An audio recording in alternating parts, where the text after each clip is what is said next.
Okay. Here, you want to hold on to that? Okay, I just had a couple questions when I was looking over listening to some of the tapes. When you lived in the cellar with your grandfather, now that wasn't a convalescent home? Right. Now, how did he live in the cellar? Well, half of this cellar, you got to remember that it was clean. It was not a dirty cellar, and the walls were painted, and there was. Now, was that his room? Yeah, it was a cellar though. So he, out of everyone else, got his room was the cellar. Yeah. And so that's where I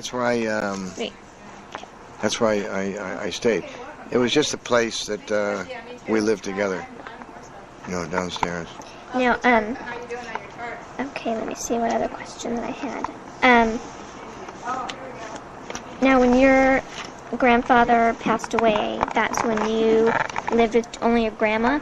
For how long did you live with, you said your grandfather passed away? Yeah, I was 15. Yeah, I still live with my grandmother for how long did you? The next 4 years, till I was 19. And then after that time, you moved out on your own? Yeah. I went down to New York, started studying acting or dancing, whatever it was, and then went to a little apartment or something? Yeah, in New York, and then went to the Marine Corps. And I wanted to, what was your grandfather's name? John and your grandmother? Castellani. Matilda Castellani. Okay, and then when you lived with your aunt and uncle for a year when you were 8 or 9, what were their names? John Andrews, and Connie Andrews. Okay. Let's see what else. Okay. When you were in prep school, you had a football scholarship, right? Is that correct? Yeah, okay. Football. How was that with the scholarship? Well, I was going to leave the school to go to another school because I didn't have any money to stay in the prep school, and they said, we'll give you free tuition here. So that's how I got the scholarship. Okay. When we talked about when you were younger, holidays you said weren't really a big thing for you, and you only remembered one Christmas. Now, do you celebrate holidays? No, I don't like holidays. You don't like them? No. I like Thanksgiving, I guess, up to a few years ago. You like to eat the turkey? Huh? You like to eat the turkey? Yeah, I like to eat the turkey now, yeah. Okay.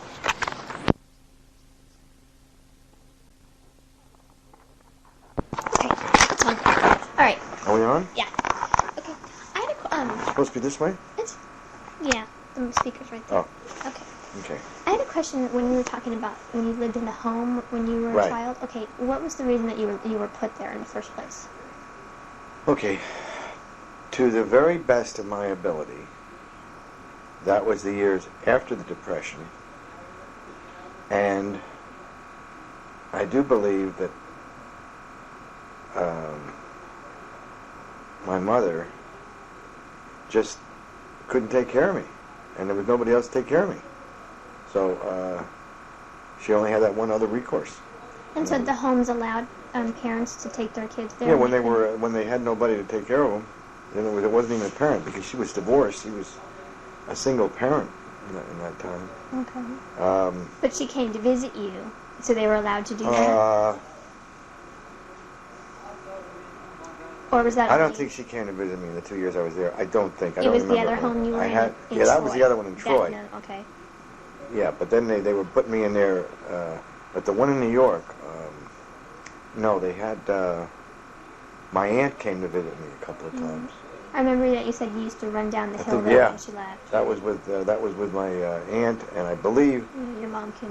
I think my mother came once, if I'm not mistaken. Okay. But those were traumatized times, horrible.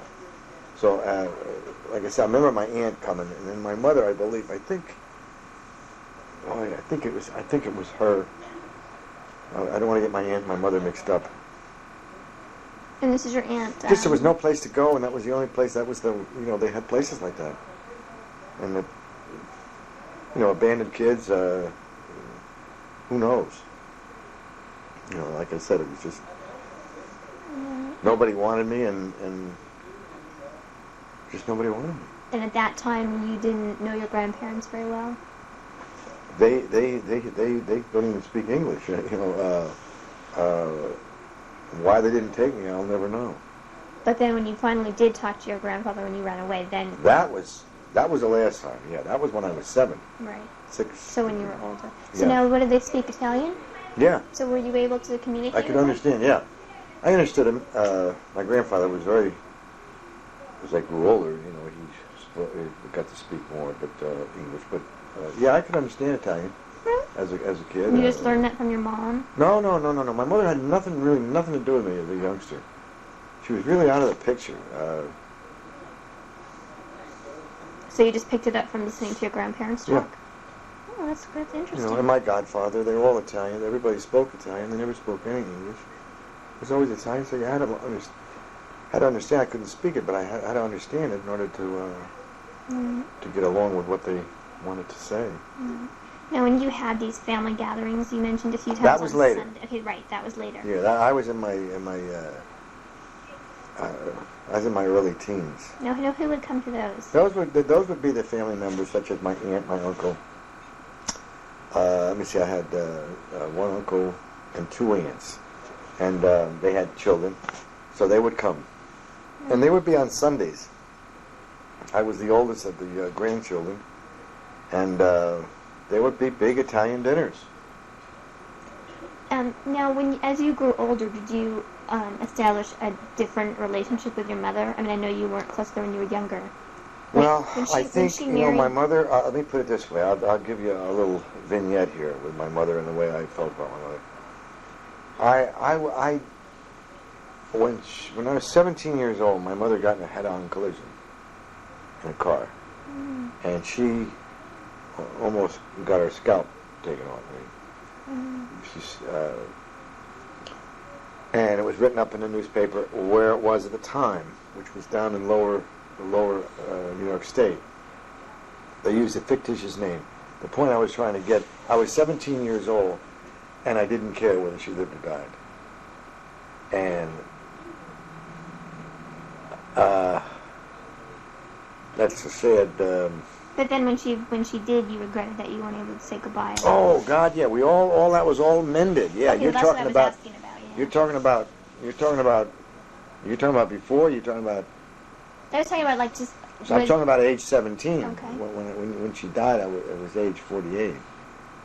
There's a big gap in here. A lot happened. Right. So when did you start becoming closer with your mother? I had realized as the years, through the drinking and through those years that,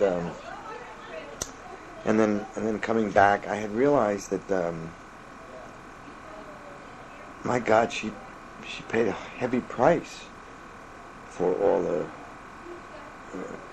I don't want to say guilt, but she felt guilty. She felt bad. I mean, even now it makes me feel so sad. And I never held it up to her. I said, Ma, it's okay.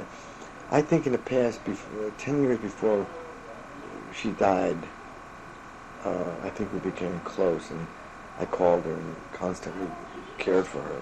Wrote her letters. And so we had a 10-year period there. It was good. Enough time to mend all the things and to let her know that I loved her very dearly and cared about her. And I think a lot of, when I was younger, I was idealistic. Is that where idealistic? Idealistic, thinking of ideas. Mm-hmm. Idealistic, not that they're practical. And so, when I was 17 years old or 18 years old, I'm setting my ideas and I didn't weather life yet. I knew my life as it was, but I kind of wasn't. I had a lot of lessons to learn, even though I had learned so many. I had a lot more to learn. And one of them was compassion and understanding for other people's mistakes. And I think that I learned that through the process of the years. And now I'm at a point now where. I understand that people are just trying to do the best that they can. I either have the choice of being there or not being there. I think that's what But I don't want to... I mean, your mother comes by once in a lifetime. You only got one. And I probably blew it with her most of my life. And and there's nothing I can do about it. She blew it with me most of her life. Mm-hmm. So, Now, when she married that man, Jack, now this home still accepted you even though your mom was married. that's right. That is right. No. They were putting me in the home. This was a home up in Rensselaer, near Troy, New York, right. and yeah, that was a very. I remember that. So did you ever get to know him? I mean, when you were young, if you weren't living with him? No, I never lived with him. Never lived with him. Never lived with any of them. I just really lived with my grandfolks, and then short time when I became. Your aunt and your aunt? Yeah, my aunt. That was earlier. Right. And but I never. It was a short period. My grandfather and I. They built a house. We lived together a little bit at the time. I think my mother tried to have a family, so to speak. But Now, when was that? that was Before he passed away he when you died were at 15. This was age 13, 14. We worked together in a house. The house that I lived in. Mm-hmm. For a very short time. You, 6 months. You built it? Yeah. My grandfather was the contractor. Right. Now, where was this? This was in Albany. This was in Albany, New York. Yeah, your grandparents lived in a convalescent home. That's right. Was that because That they was- couldn't afford someplace else? No, it was convenience. I think it was. I think convenience, and then again, you got to remember too. It was in those Depression years, Right. and then so money was not that ready. But I only stayed at 7 years old. Then they bought a house in Albany. Mm-hmm. And then that's where we all went to the house. My grandfather, my grandmother, and I had my own room. And that's For when the you first- were in. That's when you were older, though. Yeah, I was about 11, somewhere. Now, when your 10. grandfather passed away, where did you and your grandmother live? In the Same house. Still? Yeah. So you lived there until you. Until I was you left 19. home. Yeah. 19. That's when I graduated. And then I was gone, never to return. Did you ever see your grandmother? I mean, after that? Yeah, well, after my grandfather died, I was 15, and then the next 4 years I spent there, and we became close, and I became older, and she had a lot of wisdom, and she passed a lot of that on to me,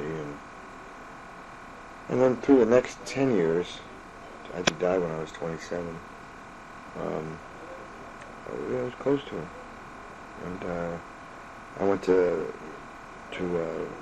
when she died, I got the call in California. I was in California. It was 1960. And, 1960, 27 years old.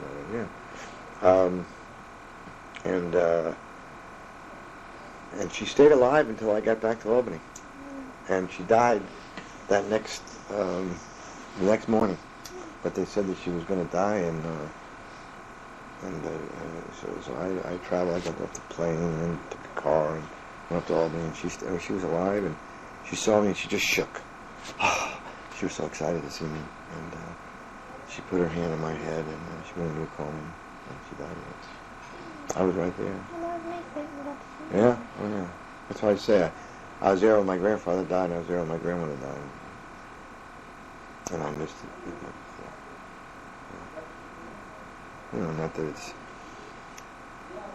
it's something I think after when something like that happens is when the miss comes. Right. I don't think of things and say, well, I was there when my godfather died too. No, who was he? Who was he? He was Patsy Tyrone. And how did he become No, your isn't it? godfather? How did he become? Okay, he now this is an interesting story here. He belonged to the mafia. My godfather. They had mafia ties. They were gamblers. He had a beauty shop that was the front. He used to run numbers. I used to take numbers as a little kid when I was with him. You don't know what numbers are, but numbers are the first, on a certain horse races, whoever wins, they would have like number 3 horse wins. That's the first number, 3. The second race, let's say 2. Mm-hmm. The third race would be 4. So the number would be 3, 2, 4. And you'd box them, which means you go 4-3 if they win in that way, and you'd win money. It's playing the numbers rackets. Have you ever heard of that? I've heard of it, yeah. Okay, the numbers rackets. And and they were all Italian. And my godfather, I used to be in the beauty shop and take the numbers down. 25 cents was what they, and say whatever they wanted. And then on Sunday I would visit my godfather, and this is in that age when I was with my grandfather living in the cellar. This was from like... So when you were 7? Yeah, 7, 8, 9, yeah. And that's when they took me away. They said the environment was not good for me. Right, and they sent you to your cantina. Yeah, I never told you that story about the mafia stuff. But it was called the Black Hand in that day. Not the mafia, but the Black Hand. And I could walk any place downtown in this Italian section, and nobody would touch me. I was not allowed to speak to anybody. That was my only condition. So here was this little kid, at night or day, the main difference, I could walk those streets, and nobody would touch me or anything. And I couldn't go out of those boundaries. And they my grandfather remember telling me about making cellar for the bootleggers, and I mean, we knew all those Italians were all in this the Black Hand. That's before the mafia. And your grandfather was in that? I don't know if he was in it, my grandfather, but my grandfather knew a lot about it. On Sunday, we would meet with all these Italians. I mean, this is what you saw. If you see The Godfather in the movie, did you ever see it? Yeah. I mean, this was family, and there would be these Italian, all of us, and me, and I'm the little kid. And they'd be in spats. You know what spats are? They're white things coming over the shoes, and canes, and their ties, and their pins, and they would look like $1 million. And we could just walk and strut. This is downtown Albany, and they controlled everything. Controlled everything that went on. I didn't know that, and that was like 2 years I was involved with that, where I used to. Just a white-headed boy. I mean, I would go eat with him, and my grandfather would pick me up, and I would watch him gamble as a kid. I would drink wine. And, they never did anything to hurt me. They never swore. They didn't in front of me. They were very loving to me. And yet, I knew, looking back now, I can still see their faces, and I knew that they were just something a little different,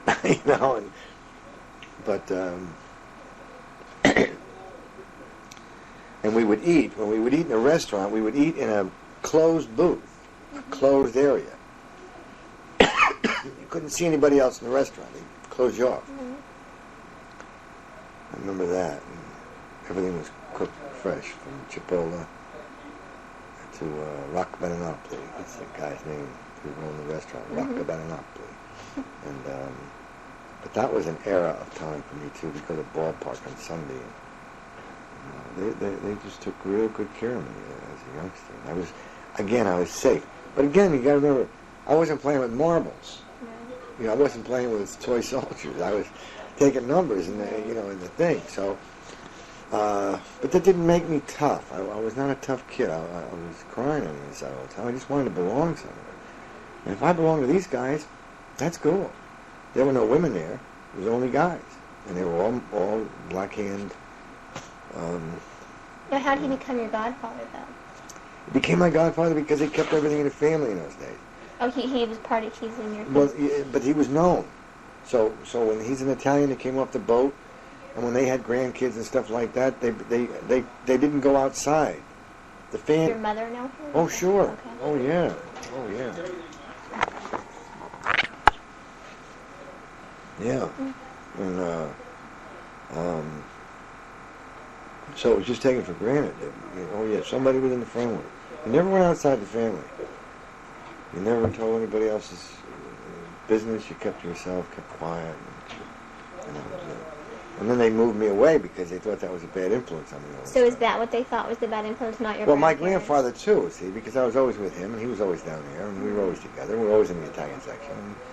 And So who was it that thought it was a bad influence? Pardon me? Who was it that felt it was a bad influence? Probably my grandmother and mother. I would probably say that. So then you went to live with your aunt and uncle for a year. So Right, that was after this period, yeah. Right. So now what was it? Because I was happy then. Right, and then you went back to your grandparents. Yeah, after my aunt and uncle, I was so unhappy up there. So did you ask them if you could come back? Or? No, it wasn't. The only time I ever exerted myself was when I ran away from them. So how did they? My mother was married then; she had remarried. Yeah. So yeah, right, yeah. So and this was after I went to live with my aunt. Right after that period, because they said, "Oh no, this is good. If he doesn't want to be in the home, then we got to take him away from the environment he's here with his godfather and grandfather. No good for him to live in the cellar. No good for him to go down with those people, the attack, the mafia, so to speak."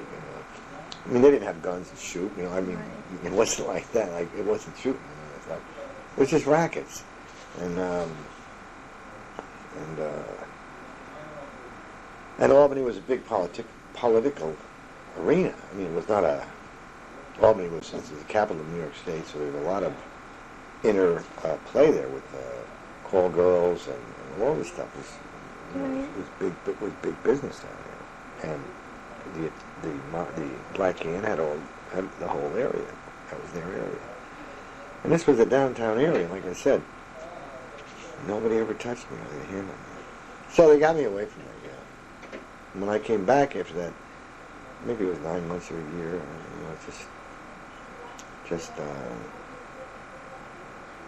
we came back to live in that house with my grandfather. Mm-hmm. I was a year old, 2 years old.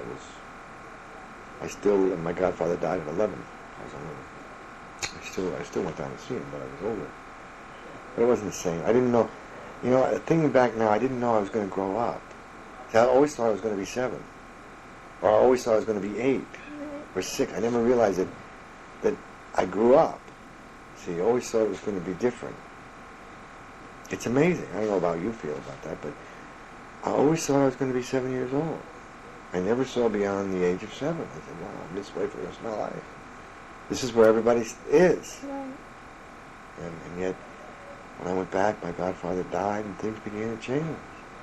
And my grandfather died and things began to change. I realized, ooh. So now, you felt really close to your grandfather and your godfather, and then when he passed away, you felt close to your grandmother. Yeah, in a different way. I really tell you, looking back now, I felt close to my grandmother, but it wasn't the same. It really wasn't. My grandfather loved me. This man, my godfather loved me. Those guys, Jesus, they loved me. They showed, they cared. They were with me. My grandmother, she loved me. I'm not saying she didn't. She cared, but from a distance. She felt bad, too. She had the guilt, just like mine. She felt bad because your mother... Yeah, because we should never have sent you away. And I used to tell her all the time, don't worry about it, no big deal. Oh, Sonny, it would have been different. You would be able to read. You'd be able to do this. You'd be able to spell. I don't care. No big deal. You know what I mean? Do you think it would have been different? As far as, do you think you would have learned to read and write? No. You dealt a set of cards, Wendy. Everything can be different. I could have no legs. You know what I mean? Yeah. So if I go on you can't really think of what ifs. No, I think we are what we are, what we are, what we are. And I think what differentiates between people's or a question like that is, or a better question maybe, is what would you do if this opportunity comes up today? What choice would I make? Mm. Then you'd say, well, what happens if you had a choice 2 years ago? What would you do? What choice would you make? Mm. See, I can look back and say, if I had choices. But looking back, geez, I don't know what choices I had. I took the choices I had. I stayed with who I wanted to stay with. I loved who I wanted to love, and I was with who I wanted to be. I couldn't be any better than that. Reading and writing and learning and all that stuff, that's really not important to me. It's still not important. Right. I hate to say that, but... Well, you have to be honest, and you like truth, so that's the Yeah. This to me. I can't... You can't educate me...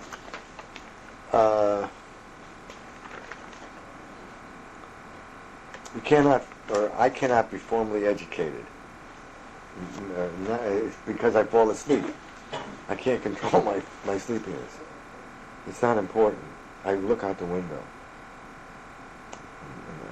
I've always been looking out the window. So put me in a classroom environment, I'm out the window. I'm out to lunch. If there's no windows, I'll be daydreaming anyway. That's all he used to tell me. He just daydreams all the time. I was out to lunch. Raymond. What would you daydream about? About places and beings and what's out there, what's going on. And geez, I'd like to be there. I don't want to be here. Any place but here. And that was it. I'd just like to be running down the street. And that was playing, fighting. Whatever it was I wanted to do something. And so I think it just wasn't where I was supposed to be. I think I'm still a dreamer. I still dream. I'm always dreaming. I think it's great to dream. I just don't complete the dream. Because they don't turn out the way I want them, it's okay, the dreams. But I love to dream. And I love to fantasize about, God, what about this and what about that? And, I think that too much emphasis is spent on learning stuff I'll never be able to use and places I'll never be able to go, talking to people I'll never be able to talk to. So I think that, and it's good for a lot of people, but I'm where I'm at. And, I have a story. I got a story I'm going to tell you. Because I think it depicts, I think it really depicts. Is this okay to tell? Yeah, I think this depicts, and this just happened. It depicts the way I feel today about things. Right today, 1991. 58-year-old, 1991. Hot off the press. I have had an experience. I'm going to tell you the story, so you can pick from it what you choose from, what you don't want to choose from is irrelevant. But it's a very profound statement on a situation I'm going to lead up to here. So can I elongate a little bit on the story? Yes. Okay. Elongate all you want. Okay. So there was a man, and I told you about downtown about bringing birth. Right. Okay. Keep that story in mind because you got that story. On Tuesday of this week, a gal from the streets. She's dying. Her liver is out, way out, and she's in a literal sense dying. And she's been living on the street for about 5 years, and I've known her for about 4 of those 5 years. I run into her periodically. Now I don't run into her much. On Tuesday of this week, she and this guy were out looking for me. Where they could find me at the front line, they didn't remember where I went. I went in to look at a refrigerator over on Star, this retail store, and Wendy's was across the street. Not you, Wendy. The hamburger joint. And Lisa said, "Ray, let's go and we'll get something to eat." And I said, "Okay." I went across the street. We went inside, and as I came out, who did I see but this Carol Ann Trzecki and Jim? Well, she looked at me, and she said, "My God." She thinks I'm a saint. Well, she hugged me, and now she is dirty. She is filthy. And she is just, her eyes are almost closed from the bloat. And I hugged her, brought her back to the front line, and said, "Look at this." And she says, "Oh, it's beautiful, Ray. It's beautiful." And Jim, the guy that she was with, he said, "We were looking for you, and now we got you." So, anyway, we talked for a bit, and Jim I had seen before, and Jim I knew, and he said, "Ray, just a blessing seeing you," et cetera, et cetera, et cetera. And so that was on Tuesday.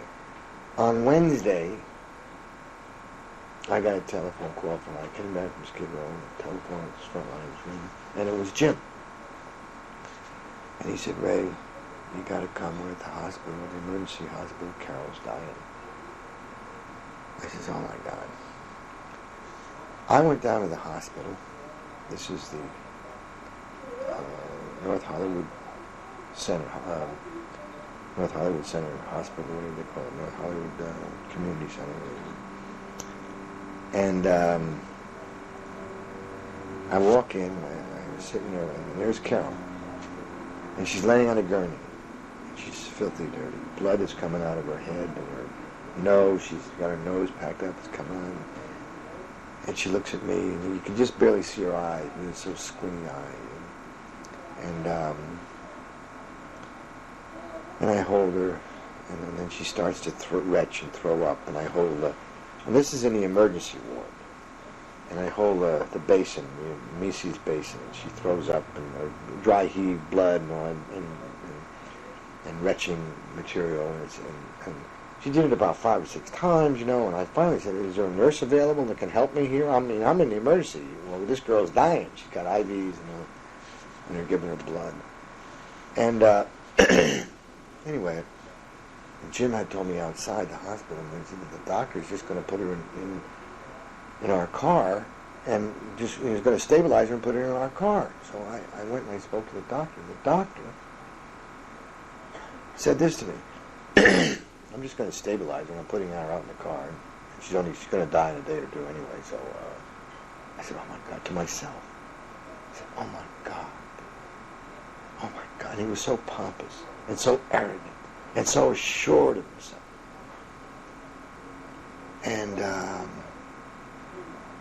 so I started talking. I didn't tell him I was an alcoholic. I didn't tell him anything. I just said, well, what happens if she goes in seizure? Well, if she goes in seizure, you know, she'll come out of it, no problem. She'll just come out of it. I said, oh my God. I said, would you mind, you know, getting me, writing something down for me, saying the fact of what's wrong with this woman, so that I can go over to the hospital with her, and after you discharge her here, and have something in writing that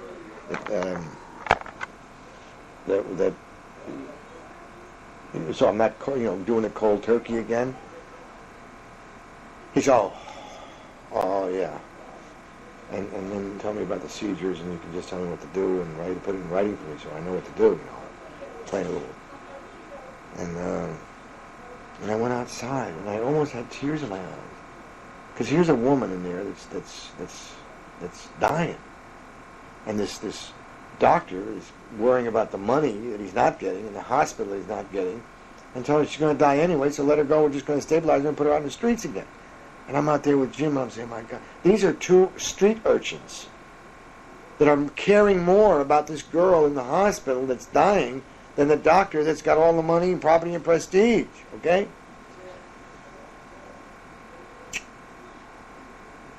The doctor comes back out, and he says, we're going to call USC Medical Center and have an ambulance come up. Bingo. I says, great. To bring her down to USC. Fine. That's all we needed to get her in the hospital, right? So this is great. We go back in and we tell Carol, and she's laying there, and blood's coming out and all this stuff. And she reaches in her pocket, and she pulls out crumpled bills. I counted them later. There were 5 of them. And she hands them to me. I had $1 in my pocket I gave to Jim. At the same time, she's reaching in her and pulled out these crumpled bills, and she said, here, Ray, this is to feed the hungry people. She gave me the $5. I took it.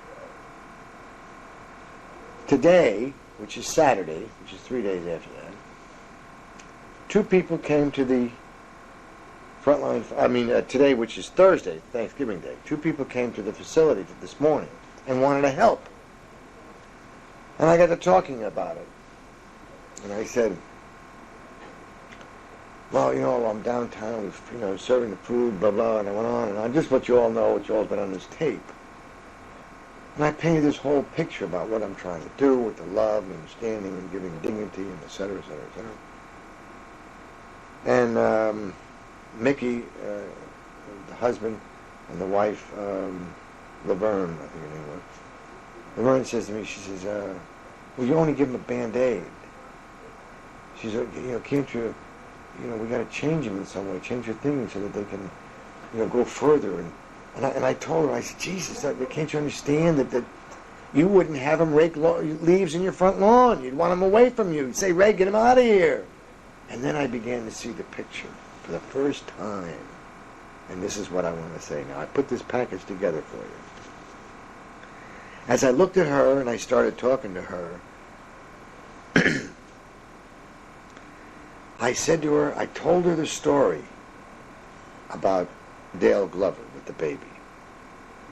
And I said, he was drunk. And then I told her the story about Carol Ann Trzecki and about the thing and about the doctor. And then came the answer, and this was the answer. And I asked her, I said, who should we change, Laverne? The doctor or Carol Ann Trzecki? And she got the message. Who?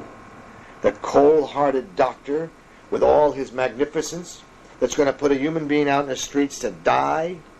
Or Carol Ann Trzecki, the urchin that nobody wants, that gives a $5 for the hungry people? Or the Dale Glover after he delivers birth on the streets of Skid Row giving you 22 cents and he says, here, this goes into the pot to help feed the hungry people. Who should I change? She got the message. Should I change the doctor? Or should I change Carol and Dale? Maybe we should be like the street people. But she got the message. That's my answer. Why should I change such magnificence, such beauty, and change those people's thinking to make them ugly, to be like a doctor? Is that a good point? Is that powerful? Yeah. That's the story. Now when people say to me, oh, we want to change these people downtown, and we want to... I'm not saying they're all saints, don't misunderstand me, but then again, we're not all saints in the hospitals either. But it sure got a point across. Everybody wants to change these people. Maybe these people are better off and more loving and more caring than any human beings we know about. I love that story. Go ahead, you want to ask some more stories. I talk too much. No, you don't. It's great. You like that story? Yeah, it was good. I like that story. Powerful story. Powerful story. If you're on a roll, you can keep going. No, go ahead. Okay, let's see. I did have two questions. One is, when you were born, your parents were married, and then... I guess they were married. So then they were just divorced before you were 4 then, before you remember? Yeah. Okay. And then you changed your name to Castellani when you were 48? I changed my name when I was about 85, so 6 years ago. 52. So you just changed 6 years ago? Yeah, 6 years ago. So now your children, do they go by Mayo? No, my one son goes by, this one, Raymond, he goes by Castellani. He changed his too. Mm-hmm. The others go by Mayo. Oh. That was interesting. Yeah, I was going to ask you that because I've been thinking about that. I was wondering. Yeah. Like I said, I was born Raymond J. Johnston. Then Mayo adopted me. And I went back and I adopted myself to my grandfather's name. And every time I think about my Castellani, or every time I write my name, who do I think of? Your grandfather. Wow. What a trip. I think of my grandfather. Every time I think of my grandfather, I think about nothing but love. On a trip. I think that's really neat. And that's what I got. And that's what I got now. I only have clean thoughts with a name. You know, that which they goes by any other name would smell as sweet.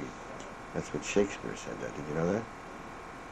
So how did you get to memorize all these sayings from all I know all these? these. See, I know all these. See, I got a little edge on that. Is this from acting? Yeah, from acting. Right, you're right. So I have. See, I told you, my head is empty, so I can store a lot in the computer. You know how the computer, when a computer, it's like you have megs, is what they call them? Mags, megabytes. Yeah, I'm not Oh, sure. you don't know. Oh, you should get That's Matthew my in brother. here, right? Well, it fills up. And once it's filled up, it won't take anymore. I will not take anymore. Will not take anymore. Well, my head is the empty computer. So I got all these little things, like that which we call the rose by any other name would smell as sweet. And they're all apropos they're taken with they're used actually in the English language as a form of descriptiveness or Wait just a moment. God bless you. God bless you. You got an allergy? No, I always sneeze. I don't know why. Okay, I'm sorry. So, and that's one of Shakespeare's. You know, that if we call a rose, the name is smells sweet, which means we can call you anything you want to call. So, you can call me anything you want to call me. You can call me Ray. Yeah, I know. So that's so that was it. And when I got my name adopted, I felt at least that's part of me that's good. I felt good. Yeah. It's just some little thing I had to do. I just don't want to associate myself with some man who's so bad. But I told that story about him dying, didn't I? No. I didn't. Mm-mm. I didn't tell you you told the me story. that you took your mom up in the airplane, but that was. Well, let me tell you about. You know, my mother, and she died on an airplane, and then Jack Mayo gave everything to his daughter. Did you know that? Did I tell you that? All his money and stuff, Yeah. all his belongings. I told you that. So even though you were considered his son. My mother's stuff. Oh, he gave your mother. Yeah, stuff? I gave my mother's stuff and grandmother's stuff. Yeah, I mean, you know, and but he and I was so infuriated. That when I left him, I remember I left him in Miami. I know Fort Lauderdale, wherever he was living, I forget now. But I couldn't say goodbye to him, and I knew he was going to die. But when I was down there, that brief, I just inadvertently made a trip down there, and I saw that his daughter there with all my mother's and grandmother's rings, and I mean I couldn't believe it. I said, "What are you doing?" They ripped up the will. That my mother had. How could they rip up the They will? did. They did. Didn't make any difference how they did. Whatever she did, they didn't do right. Whatever. However, it's irrelevant now. And so it was horrifying. I couldn't say goodbye to her. I knew we were going to die. I came back to California. I was really horrified. I didn't know how I was going to live with this feeling inside me. But you know, a telephone call came to me, and it was him. And I took a step back in my mind, and I opened my dialogue by saying, 13 years ago I came close to death drinking, blah, blah, so we're on the same level. I know what it is to die, and when you're really at peace with yourself, a beautiful feeling comes over you. I explained how you feel when you're going to die. And then I started using every profanity, telling him how he sold me out, and just on and on. It just spewed out of me. And on the other end, I heard this voice say, "And I'm paying for it now." And I mean, it was hollow. I knew at that moment that justice had prevailed. Not because of what I said, but because of the horrifying fear that the man was going through of death. So he had his judgment day alive. And I knew then that that was it. I don't want to see this man again. I don't want to talk to this man again. And that was the last conversation I ever heard or talked to him. Those were his words. "And I'm paying for it now." I'm going to get paid far greater than anything I would be able to lay on. And so, you know, that also taught me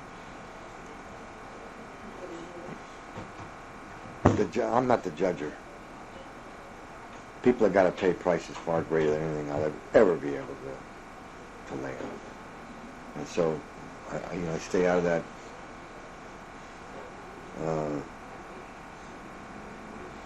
Pain. I just hope and pray that when my time comes, it's going to be just easy and dignified. And the way I feel right now, I'm ready to go. But I just, I've seen what people hurt when they've hurt the people, the way they die, and I said, my God, they're just paying for it now. They just pay and pay and pay, you know. I don't want to do that. So that's why, like I say, my life now is straight. Now, did you ever try to get in contact with his daughter to ever get anything? No. When I came back from Florida that time, I tried a little bit, but really to no avail. I went down to Florida when he died, and fortunately, literally flew down there and picked up my grandmother's thing. That was still there. My grandmother's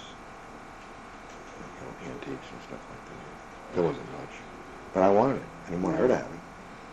And so that mirror in my living room.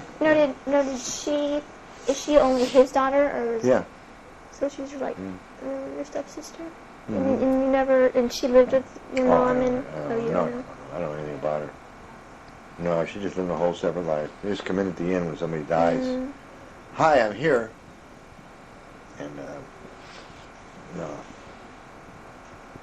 yeah, I don't have any nothing. That's a zero. Like this story I told you today? Yeah. About Carolyn Drzecki? Yeah, I thought that was really interesting. It had like a real strong Oh, man. meaning. It was wild. I mean, it was wild. We're casting away the ones we shouldn't cast away. Whoa! I just want to ask you a few questions. How did you remember all these questions without writing them I'm down? storing them in my head. In your computer? Like the computer. Is there anything going on in your head? Sometimes. Wendy, I love you.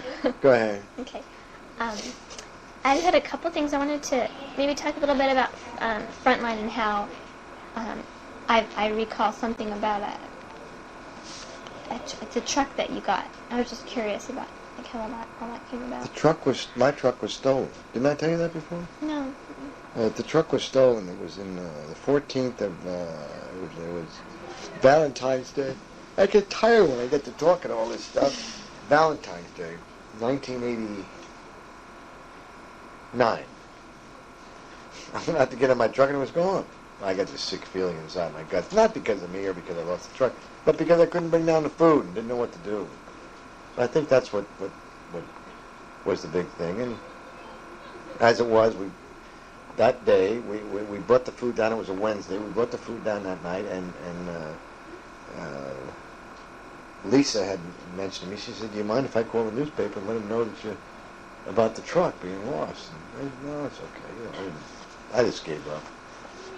Well, lo and behold, the next day they wanted to come out and do a story, which was Thursday. Yeah, Thursday. I said, "Yeah, I don't care." So I didn't think anything of it. And, I told him, "Well, the truck is stolen." Blah blah blah blah blah. The story is in the newspaper article. You've ever read that newspaper article? Mm-mm. You should read that newspaper article. But anyway, it's in the article.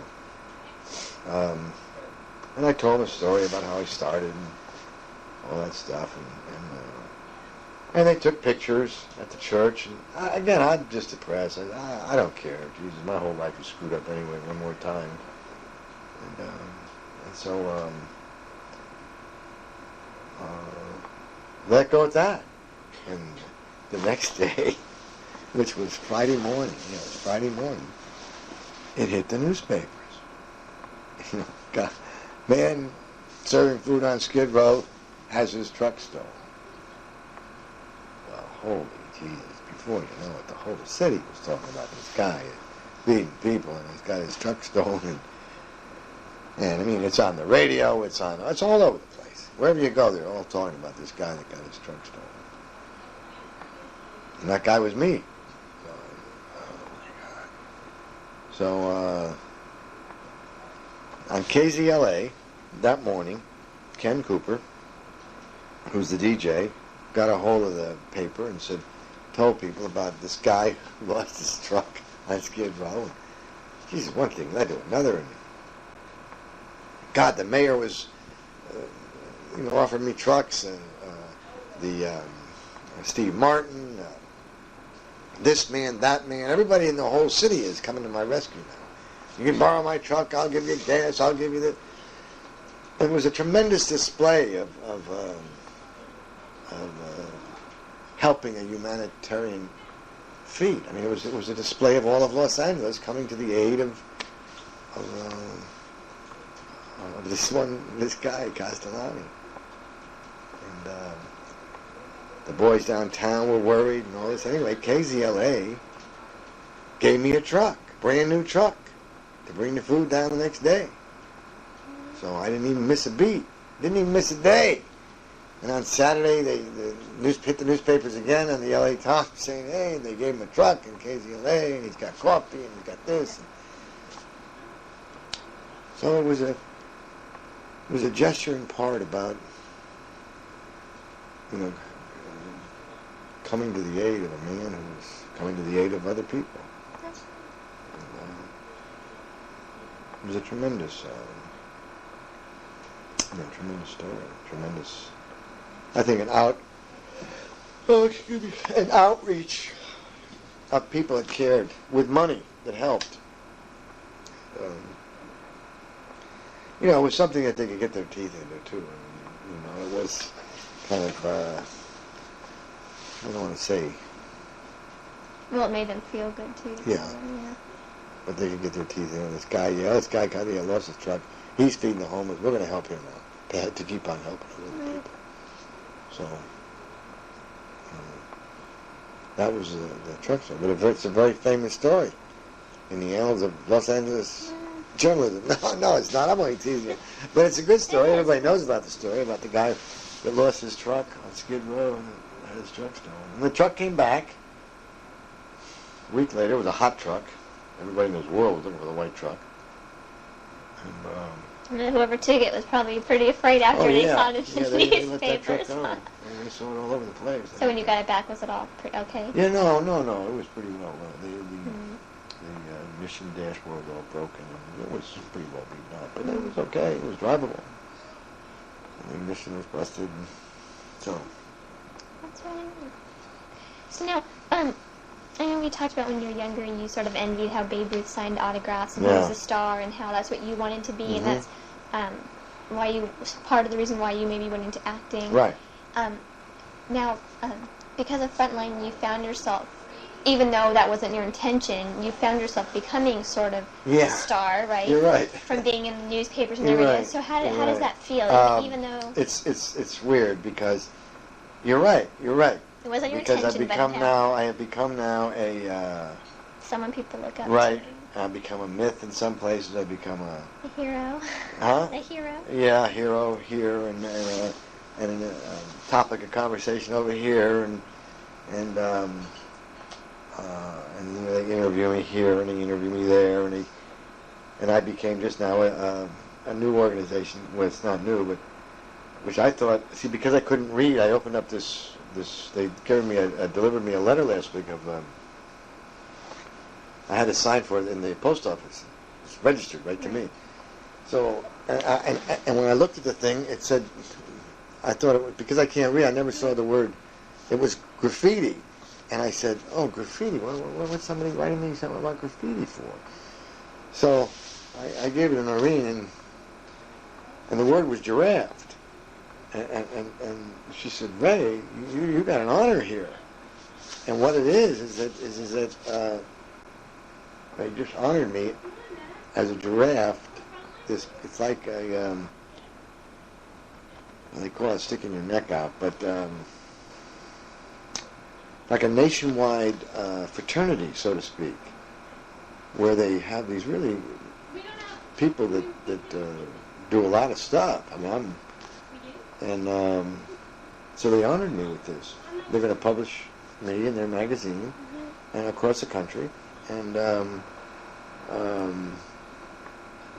focus in here and around Los Angeles to get other magazines to pick up on me, and they're going to follow me. And once I'm in. I cannot be discharged. So that was a real honor, and I'll look on the net, but Oh, yeah, the notoriety. So, I get all these little notoriety things. So, but the strange part about where I'm at right now is you see, and I know it's going to really sound silly, I don't feel as though I've done anything. Now that's kind of weird. See, Babe Ruth hit 60 home runs. And he knew. Yeah, but you've fed out, all these meals, and you've done that. But it just Because it clicked.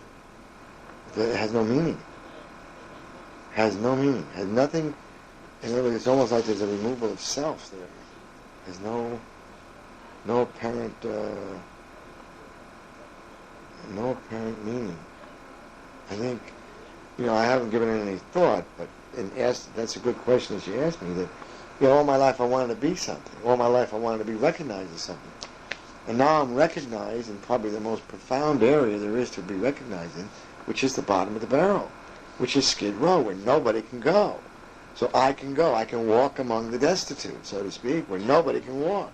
Well, you're also recognized for doing something good. I mean, and not just because you could hit home runs. I mean, this is true for humanitarian. But the humanitarian aspect of Babe it Ruth is, didn't get the giraffe award. no, he didn't. A lot of other awards, but not the giraffe. But I just don't. I think Wendy too. I think that's a part of the process which I spoke about. The empty well. Yeah. See, I think that if I did think I did something, I don't think I would have done it. If you understand what I'm saying. We talked about the Zen, didn't we? Yeah. Yeah. I think, and I can only say that, I did do that, but I think it's a miracle that everybody's excited about it. That's what I think the tribute. I think your cousin is, she's a giant, but I think she's in a sense free of self. She doesn't bat her eye about it either. We're doing something that's profoundly beneficial to a major city of Los Angeles. We're not talking about population 10. We're holding up. We're doing it. We're in the trenches. We're down there bleeding and dying. So how many people do you feel usually ask you for interviews? How many ask me for interviews? Yeah, like every. A lot of people call and ask me now.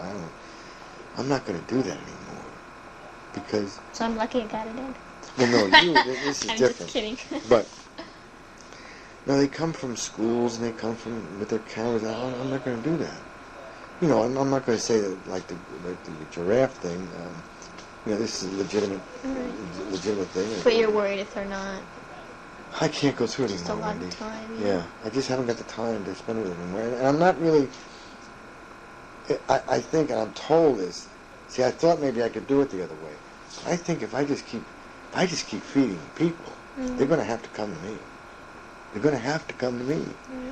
If I serve food to humanity on such a scale as that I can do it, people are going to have to come to me and to say, "Well, how's he do it? How's he do it for so little?" Remember that interview you just saw? And they're going to have to. That's an interview. You saw that interview? Well, yeah, what was that interview? That was on there. That's on a. That was the president's has those points of light. And I don't understand it, but I guess I don't understand it. But she submitted. But that's on all the channels now, on the pay channels. That interview that you saw there? Oh, really? Yeah, that's on there now. A friend of mine saw it a couple of weeks ago, and I didn't see it. I just got this in the mail. Oh, that's great. So that's the first I saw it. So this tape's going to go to the White House then? Yeah. I don't know if it's going to do any. I could care less. That means neither is me. I'll be a black line. I could care less. The president's not going to do anything for me, but it would raise the awareness level. Right. To say, hey, we got a problem here. Let's address it. And we got a problem. Downtown is a problem. Now, for a couple of days you're leaving on your cruise, which you got. That you won from Outstanding Senior. So you excited? Yeah, because I'm only 27. Yeah, I'm really excited. It's the first time in 4 years I've been away from Skid Row. I'm shaking. And so is it going to be hard for you to leave? No, because you know what? I've done everything I possibly can do. I've orchestrated everything. I can't do any more. The people that are in charge are more than capable of doing it. I'm really just, the best tribute that can be done is that it's done better than when I'm there. That's the best tribute of what I've done. I think my work is coming to an end, you know. Package is wrapped, and I think it can go on without me. Not being frontline.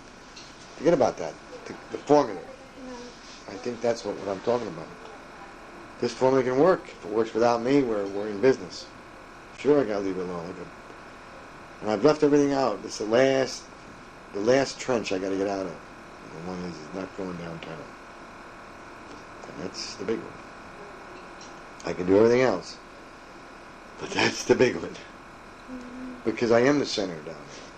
You know, they're going to miss me. The people on the street are going to miss me. But it's okay. It's the way it's supposed to be. And I'm getting tired, and so maybe I have to move over to it. See, so, and I'm willing to do that. I don't care. You know, it's like it's not my thing to care about me worrying about somebody else taking over. If it's taken over and it's followed directly like this, let it go. Yeah, when I went down there, I thought it was really interesting how some of the people down there that help you, how did that start with them helping you? Gotta have security in that area. And these people knew what I was trying to do, and they cared about me, and by caring about me, they're going to protect everything that I do down there. And so you started bringing them like little extra goodies for helping you? Yeah, I do. Make a special point on it. But I have a wide range of people that help me. Have you ever been threatened when you've been down there? Yeah, I can't say that I haven't. I mean, yeah, I mean, in answer to that question, if I'm not threatened or I'm not having a problem down there, then I'm in the wrong place. And the usual answer I would give to something like that, people say, "Are you afraid?" and all that stuff. President Lincoln got shot in a theater, and the last president here, that what's his name?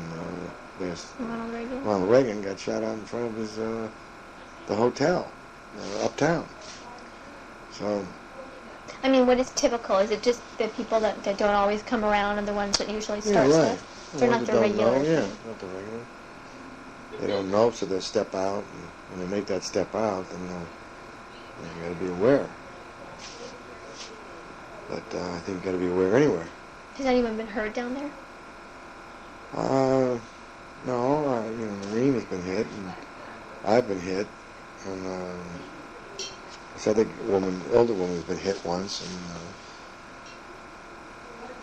I think that's about it. Her cousin, and she got scratched with a knife too. Oh, really? Yeah, I think that's about it. But I didn't get hurt doing what I was doing on the food line. I was someplace else.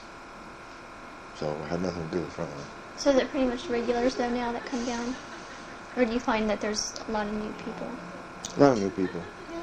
So do you find new people turnover? Yeah, it's turn great. over very, very fast? Then people go for a year and come back. It's sad. They go, they have a chance, they come back, they don't have a chance. Do you find any of them that do leave? I don't know where they go. They come back. They say, "Hi, Ray. Thank you for keeping me alive." Are most of them happy? Many do stories you feel like like they're just that. happy being there? I mean, that's what they want to do. And I can't say they're happy being there. They're resigned to being there. I don't think anybody's happy being there. But I don't think they have a choice. I think they've lost their power of choice. And so the next step is to accept where you are, and I accept them where they are. so what do you see the difference between them and then the ones that you see standing in front of stores with the... You mean with the signs? Right, we'll work for food. They're, first of all, that's a scam. That's a scam. If you ask one over that person, said they'll work for free, take them and say, "Come on, get in the car, you'll work. I'll give you food and you'll work," they won't get in the car with you. Try it. They won't. So it's a scam. It's a good scam. It's working, obviously, especially now. But it's a scam. So does it make you angry sometimes to see everyone that wants to help during these few months and then the rest of the year doesn't really try? Like they want to get all the oh, look at me, I'm doing well, and... Yeah. Yeah. You mean the people downtown, or the people... No, I mean just the people that you find during the holidays that are always want to trying help? to... Yeah. But, you know... I mean, I guess... It's okay. Some is better than none, yeah, but... right. It's okay. I mean, they're there... In July, they're not there, and now they're there. Because it's strange because, other than Frontline, I don't know of anyone else that really... I've seen help during the year. They don't. I always see them, like, even don't. at school, they have their signs or collecting cans of food for this, or go help at turkey dinner at the Salvation Army. And you're right. I mean, we're out there, rain or shine, every day, or every 3 times a week. So far. We got time.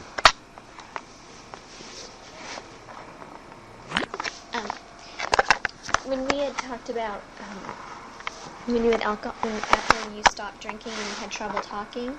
Yeah. Well, I was curious, just what does that cause? Okay, that's when I first got sober. I was unable to articulate words. What do you mean by... Articulate? Well, I know what that means, but I mean, just had trouble. I had like a paralysis in my mouth. It just didn't work. My brain worked. It wanted to say like yes.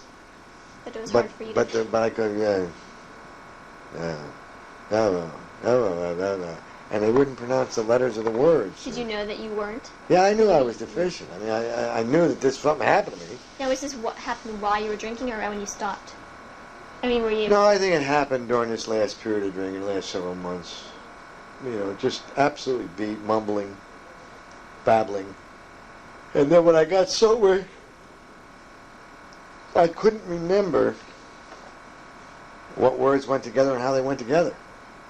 So I babbled. Ba, ba, ba, ba, ba. When it came like to talk, I would talk in circles. Like I would say to you as an example, hi Wendy, how are you? I'm going to the I don't know what I'm going to I can't and that's the way it would be. You get nothing out of me. Plus they'd be very slurred words. So that's when I used to put marbles in my mouth. No, what did that do?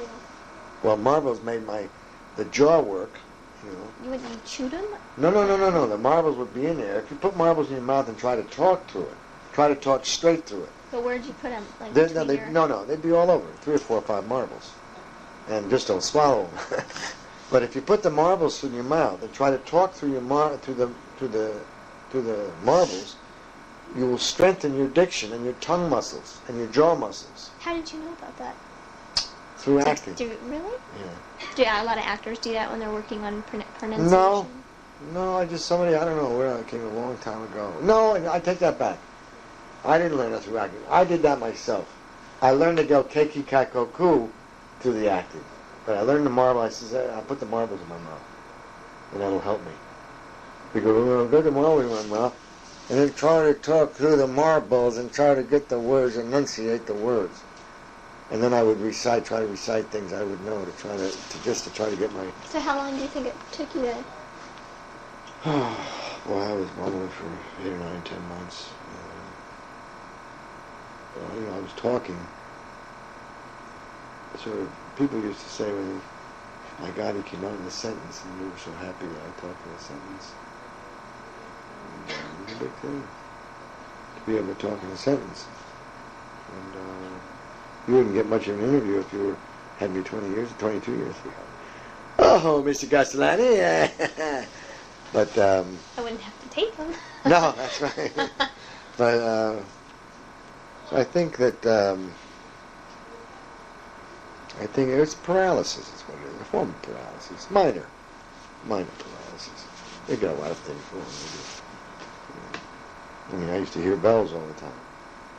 Did I ever tell you the story about me? Yeah, did I tell you the story about me having the affair of writing myself the letters? Yeah. Did you like that story? Yeah. That's a funny story. I get to think about it. God, we said a lot of things before, didn't we? But you didn't use that, did you? Hmm? Did you use that in your writings? Maybe. Maybe. You have to wait to find out till the Oh, okay. finished product. God, that was so funny. I laugh about it now, but it wasn't funny at the time. Anyway, so then, yeah, it was very difficult. It was very difficult for me to find myself back into society through the damage and abuse that alcohol did. And I was a scared human being and afraid to drink. So, but it was, it all ironed out after a while. I never was the most swiftest human being in the world, so I'm not now. But, I'm certainly not they call it an intellectual giant by any stretch of imagination. And I don't ever profess to be. It doesn't, I don't profess to be, I'll never be, and I don't even go in that arena. That's not where I play ball. Okay, we're sort of gonna switch a little back. How did Brightline go from being in the kitchen to where you are now? That was through a process too of arduous encounters with the people at the church. I was very unhappy at the church with Frontline. They wanted to use the kitchen now. They want to use the kitchen now. They want to use the kitchen now. And there was always when we want to use the kitchen. And it just got to be a horrible thing. So a year ago, I gave an ultimatum. A year ago, about this time, maybe a little bit before, I said by January 15th, I'm going to be out of the kitchen. We'll either close down or we'll have a place to go to. But either of the two ways, I'll be out of there. So how'd you go about finding a place? A guy found a place for us. Just happened. The only person that ever looked. He found it, went over, and that was the place. So did they give it to you, or do you? No. We pay for it. So how does that work? That works with your cousin ingeniously put together 80 people who pay $10 a month. Your daddy and ma is one of them. Mm-hmm. And that pays the rent. So I don't have to worry about the rent. That's sent out in a self-addressed envelope every month to 80 people, and we get $800 back. Our rent is $840. We raised it. But, so that was a magnificent stroke of genius on your president's part. And it just saved our whole thing. And that's why I say a lot of people are contributing to this thing. I'm just sort of the front runner. I get all the credit and glory, right? And they do all the work. You do your show. Yeah. But they do so much. I mean, I thought about, just a brief little, brief little vignette. I thought about Noreen. She'd been in UCLA. She'd been going to the other college that she went to too when she first started. Cal State? No. Valley? Valley. Mm-hmm. And she used to do 10 pickups a week of bread. She used to go cut the bread with a meat slicer during the week. She used to go down on a Tuesday. She used to develop the Tuesday. She would then spend endless hours on developing how to the office part and this multitude of things like that, different ways to get a few bucks here, fill out applications to get grants for us, which we never got until we got a couple here and one there to keep us along, just to keep us afloat a little bit. And she did all this. And then this last couple of weeks, I've been thinking, my God Almighty, she's graduating UCLA now. She's got one course to take. Did you know that? Mm-hmm. One, not two. You knew she had to take two? Oh, now she only has to take one. Now she only has to take one. It's a big difference. One course and she's outski, graduate, UCLA, bingo. And she did all this with a tumultuous amount of work to humanity. And this boggles my mind. I mean, see, a person like that is an unsung hero. She is the unsung hero. The work she does is staggering. I mean, she went out last night and got extra bread for us because still to this date, got extra bread. I mean, these are the things that she does on that telephone with people. trying all the time. And it's not because of me, it's because of humanity. And then, the little school she goes to, they give it to somebody for picking too many, a lot of grapes and giving them away to some children. When this young woman is out there doing what she's done. I mean, Frontline would not be here today, no way, without her. End of statement. And don't tell her I said that. But that's the truth. Would not even be where it is today without her. Couldn't run anymore without her. And that's true. That's true. Her contribution has been unbelievable. So, and staggers my mind to believe that someone could do so much with so little and have so much of a workload to do. Nobody knows what she's done. Nobody. They think she's going to UCLA. I hate to tell you what she does. And that's what's unbelievable. There's no peace. She's up early in the morning on Tuesday morning, 5:30 in the morning, going to that kitchen, cooking 400 meals for those. She's out there cooking 400 meals for those boys downtown. And nobody knows about it. I get all the headlines. You see what I mean? I saw her in the video. Yeah, you did, right. Yeah, you saw her in the video. You saw her in the LA Times article, didn't you? Yeah. Yeah, she doesn't get Lisa her. read a very nice article. Lisa read a very nice article about her in one of your newsletters. Oh, the newsletters, yeah. That was that in was there. really nice. Yeah. She deserves a lot more than what she's getting. But it'll come to her. She's got a whole lifetime. She's going to be so rich. I mean, wow. And then having to be under the auspices of what we've gone through with Frontline. And me, do me. She learned a lot. A lot of stuff. Move over, Professor. I'll take over. You know what I mean? And she's got fantastic ideas, and we incorporate these ideas. I listen to her. And, I don't listen to too many people. I haven't got time to. I got to get a job done now. So a real tribute to her. That's nice that to have that. Mm-hmm. Yeah. Well, I'll tell you something. I don't think it could go without it, if it wasn't there. That's my personal viewpoint. I just don't think it would work. I think it was a two-deal team here, and she was part of it. That's nice. So that's Frontline.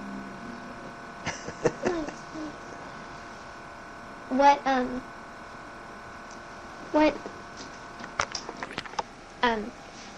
What maybe stories about your life or things that have happened to you would you maybe want people to know about?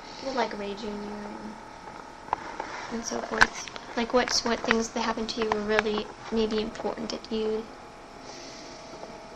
want shared? Want shared. I think probably the most important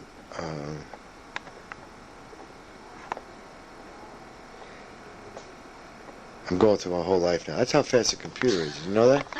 Did you know that? Wow. No, but you can go from age... Well, it takes me more than 5 seconds. No, if you go from age, from where you remember to age 20, but I got to go to 58. All those little computer chips. I would say probably the most importantest thing that's ever happened to me is I am able to decipher within my own framework what it is I'm to do. That's a big one, isn't it? Like that you have a goal. No. I'm going to say it one more time. We got it on tape. Okay, so you can just go. No, but we got it on tape. Right. Because that was very important. It's very subtle what I said, but very highly potent. Watch.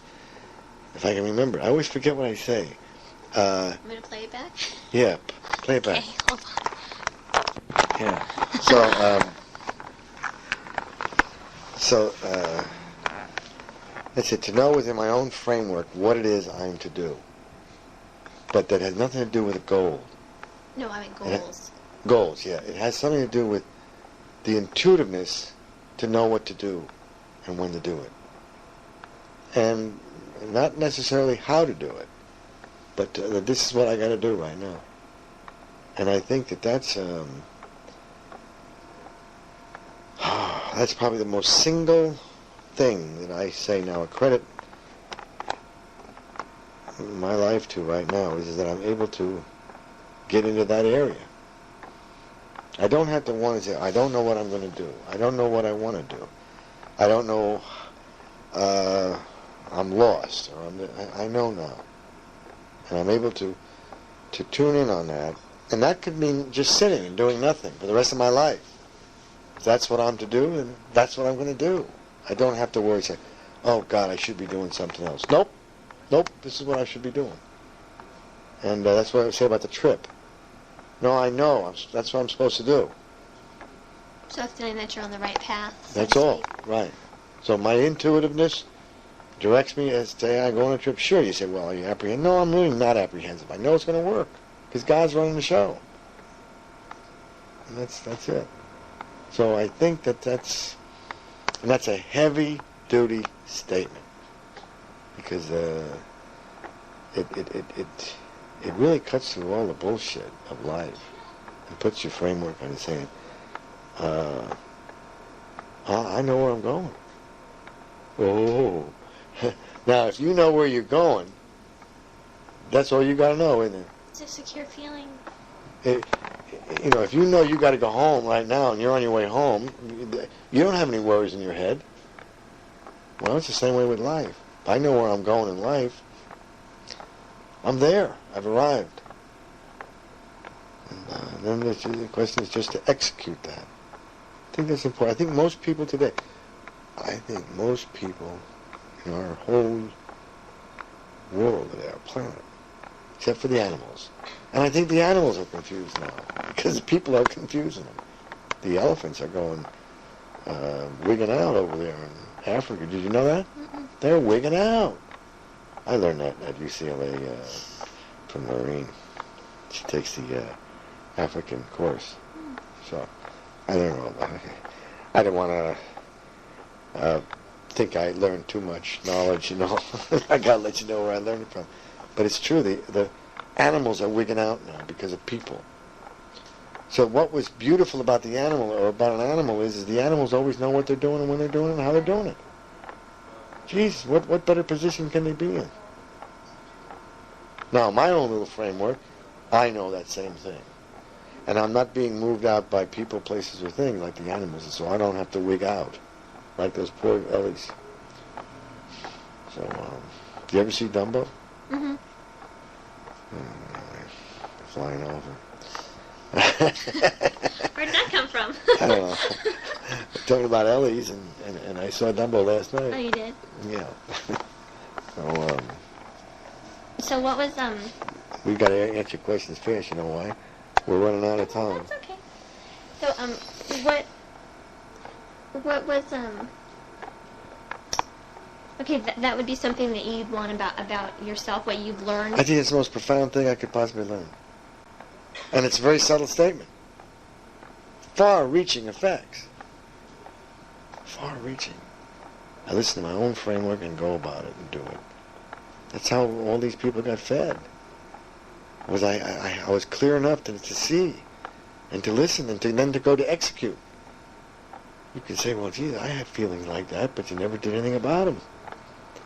So you spend the rest of your life doing nothing about the feelings you got because you're afraid to execute on the feelings you got because you don't know if they're right or wrong. Well, I know they're right. And that's different. I mean, if you really put it into basic terms, Wendy, all that I'm advocating or supporting right now is helping my fellow man and then taking a little baby step behind or to the side or adjacent or obliquely saying, I'm just serving food to hungry people. Now, I mean, I can't go wrong with that one. Well, you shouldn't serve food to hungry people. Well, you see what I mean? So I'm probably on the safest ground there is to be on. You know what I mean? But then again, when you talk about color and blacks and whites and Jews and all that, I see nothing. So I'm really way beyond that other point too. See, now that's another focus, another and knowing. I don't see anything. I don't know what the problem is here. See? What? Because I'm white, I'm supposed to be something? Because I'm black, I'm supposed to be something? I don't understand these things. See, they don't compute in my computer. So I'm computed it out. It goes, bullshit, and it computes out. So these are things that I'm very aware of, conscious of. And boy, I'm direct on that. So I just don't know these things anymore. I don't know woman. I don't know man. I don't know genders. Woman is a woman, as a man is a man. We're all together. We're all mixed up together. I see no genders. So I don't have to be a woman feminist. I don't have to be a woman liberal. I don't have to be a man's chauvinist. I don't have to be any of these things. You see, wow. Can you imagine being in that kind of a head? Just think of that. My name is Wendy, and I don't know what I am. I'm nothing. I'm not a man, and I'm not a woman. I'm just here to be of service to mankind. You see what I mean? Isn't that weird?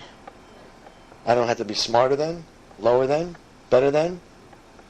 These are all the facts of where I'm at. Ooh, my God, because of my direction. Isn't that profound, the statement I said? This is all coming out of that one statement. So these are all the I don't have to be poor, I don't have to be rich. I don't have to deal in all these areas. God almighty, what a trip. So profound. I know where I'm at. And I listen to it, I'm able to execute on that statement I said before that I can't get to. Such a good statement. Keep forgetting what it is. Yeah, but that's okay. I'm supposed to forget. You know? That's what the tape recorder is supposed to pick up. But we got it down. I know that. And that's a good statement. And but I won't use it again ever, probably for the rest of my life. See, but it's okay. But that's what that's where I think we should be at. You see, and that's when people aren't. They're always, well, I gotta learn this, I gotta learn that, I gotta do this, I gotta do that, I gotta make this, I gotta make that, I gotta live here, I gotta live there. That's not what I'm concerned about. I don't have any of those things going on in my head. I'd like a bed to sleep in, don't misunderstand me. If I don't have a bed to sleep in, I'd like someplace to sleep. You know. But I'm sure I'll make out somewhere or somehow. And there's a lot of things say, well, I'd like to do or not like to do. There's a lot of things I've done a lot of people won't do in my lifetime. So all these things are all entering into a capsule or a picture or whatever it is. But God, somebody, some human being somewhere has got to stand up for equality, for justice, for purity. There's only so much, even though every person counts, there's only so much that only one person can do. But you see, if you had 10 people at your school, if you had 25 people at your school advocating the things that I'm talking about here, you'd have 25 shots at listening to something that's right. Say, Wendy, we don't have any, there's no prejudice or, advocating, supporting, helping your fellow man. If you heard that, you got to learn it. But you got to have somebody up there bold enough to say it. You see what I mean? Yeah. And that's all I'm saying. I'm not saying to disregard everything else, but I'm saying let's hear some votes. Let's hear some votes instead of killing people. Oh God, isn't that wonderful? We went over and killed all those Iraqis, and they killed all ours. And oh boy, we're at war with these smart bombs. Isn't this wonderful? And our report in the morning of how the bombs killed and destroyed. And it's because you only hear about all the bad right. things too. But is this good? Is this what we're all about? And yet that's what we're pumped into our head. And then we build those people up. We're proud of our boy. My God. We're saying go out and kill everybody, and we're proud of you. What was in essence. Come back with no arms and no legs, and it's okay because we're proud of you. Here's a medal. And this is what we've done. This is what World War II, Vietnam, Korea, World War II, World War I. The wars, all these, this is what mankind does to mankind. And then they castigate Hitler. Man, I think we ought to castigate the rest of the world, man. You know what I mean? But everybody does it in an insidious way. Well, we'll only do it by bombing. Can you imagine an airplane that bombs we're coming to the end. Can you imagine an airplane? Or how about the Marine barracks that killed 240? You remember that? No. This was a terrorist truck that went in and killed 250 Marines. How about the airplane that flew over and they blew them up? 245 people died. How about those things? My God, what barbarians we are. We don't even know about these. Oh, we made a mistake. Oh, Jesus, we made a mistake. We just killed 245 people. We put bombs. You know what I mean? Yeah. It's true. I mean, these are facts, man. They don't pump these things into the schools or into the minds of the kids. But what about those things? Wow.